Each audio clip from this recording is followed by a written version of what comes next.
Hello, year two. Welcome back. Today we're going to be looking at hospitals before and after Florence. So we're going to do a quick recap as we always do. So talk to your teddy. Start off by having a think about some of the things that we learned in last lesson and recall that important information. Talk to your teddy or an adult and discuss what you think she did to help the soldiers. Where did she go? Who did she take with her?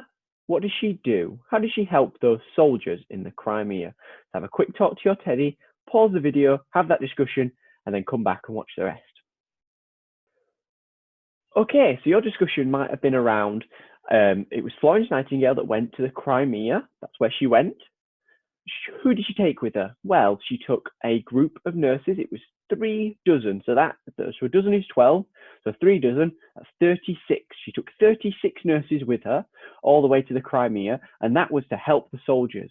The reason that she took all those is because she got a message from Sidney Herbert, who told her that she got a letter and she needed to go over, bring an army of 36 to help those soldiers, because people in England were very upset as we'd sent our soldiers over and we weren't helping them. They were all over there and they were so unwell and they were injured and we were just leaving them there to die.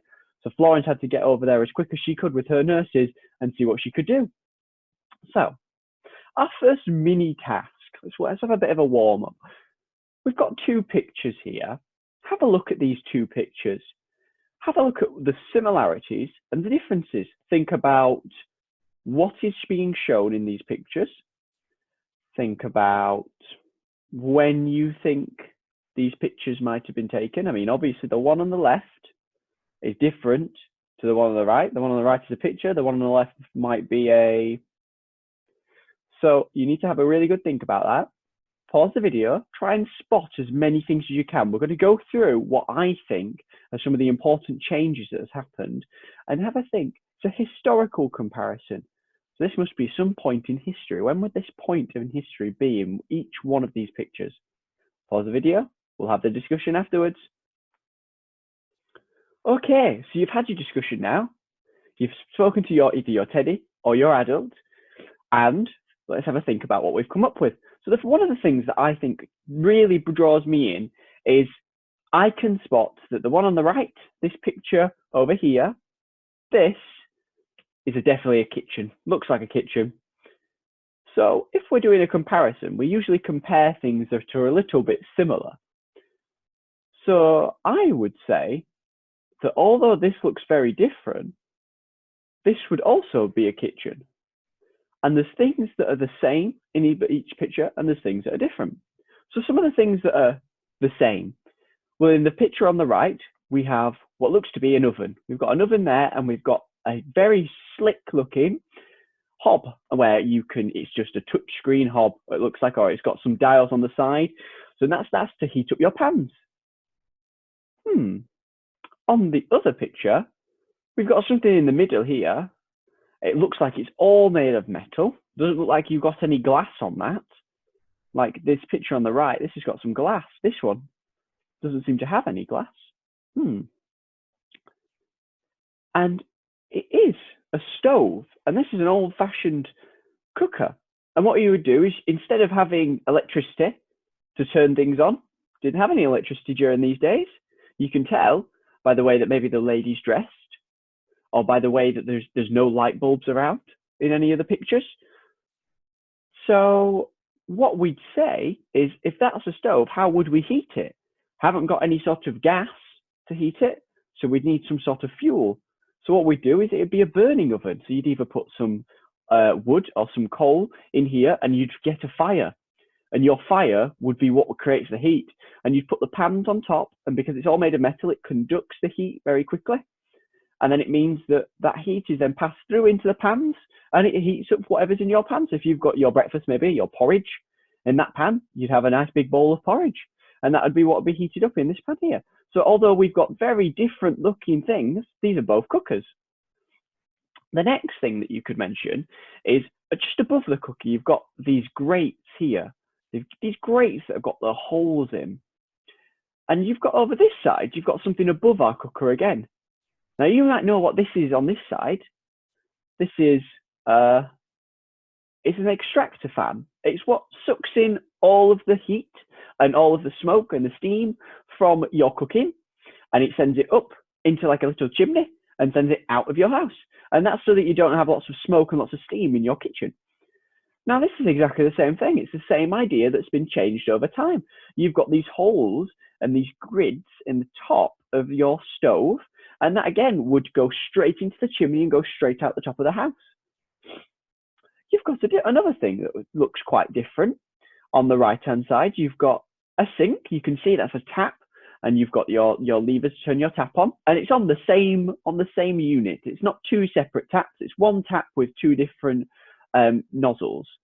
Well, on this side, on the left-hand side, you've got two taps attached to the wall, and you would have a hot and you have a cold tap, and you'd have two different lines running in from the back, and that's how you could do your washing up. So you can see actually that's not that different from what we've got from the old picture or the old drawing or painting actually, and the new picture that's been taken.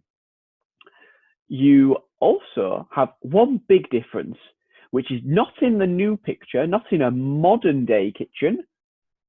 You have the lady. Now the lady would be she'd be a maid, and the maid would prepare all the food for a rich family. Now we do have maids today in very rich families, and I mean even in the royal family they have maids and servants, but in most days we don't really do maids anymore. You live for yourself, and therefore we don't have a maid in this picture.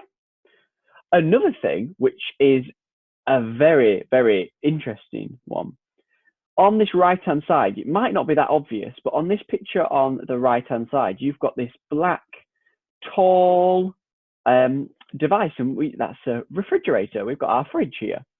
And in our fridge, we keep all the things to keep cold, to make sure that they keep they're preserved. So it means that they're kept for longer. They don't go off as quickly. It doesn't go rotten. Well, we've kind of got a fridge, but not quite.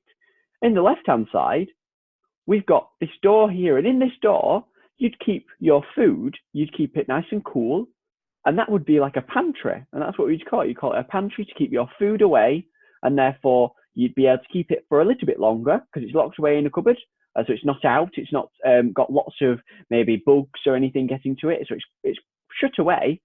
But it's not quite like our fridge. Our fridge has now changed over time, and you can see that we've made it colder so that we can keep stuff for even longer. Now, thinking about the time frame, we've decided that this picture on the right definitely would be modern day. So that could be a kitchen that you could walk into anybody's house today. But the picture on the left, what kind of time era do you think it might be? What time period do you think it might be? Do you think it might be 100 years ago? Maybe a little bit longer? Think about our time period that we're thinking about at the minute with Florence Nightingale and Mary Seacole. It would be in the same time period as that, which would be our Victorian era. And our Victorian era, we said, is when our Queen Victoria was reigning. That's that period of time that she was reigning. That's what we call the Victorian era. So this picture, I think we've had a look at it before. This picture is one of which it was the Scutari Hospital in Constantinople, and we can see that this is our soldiers before Florence Nightingale arrived. And you can see they're on the floor. They're not doing very well. The place is dirty. It's not very clean. The linens aren't clean. The beds are not clean. And then when we know that Florence came afterwards, we can see of what a change she made. And you can see that the all around the room is nice and clean. You can see the soldiers are not lying on the floor anymore. They're all in the beds. They're being cared for by the nurses that she brought with her. You can see that they've got their storage set up in the middle here. You can see that they've got their nice and stored items, so they're not just lying on the floor and they don't know what they haven't got. There's some of the changes, and we spoke about this in our last lesson about all those changes that she made. So if you're not sure, you need to have a quick look at that last lesson. So our task today, you're going to be drawing and labeling a hospital like the Scutari Hospital in Constantinople, and you're going to be using this photo to help you alter the drawing. So this is like a before and after picture, if you will.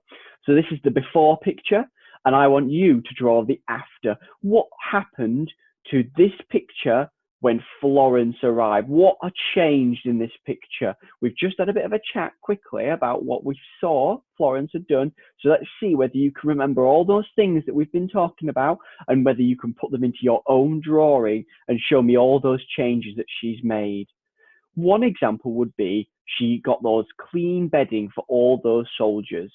So you could draw a bed and you could draw some clean bedding. So that would be no marks and no dirty parts on the bedding. And you could just draw a label off it saying clean bedding for all soldiers. That's something that Florence did.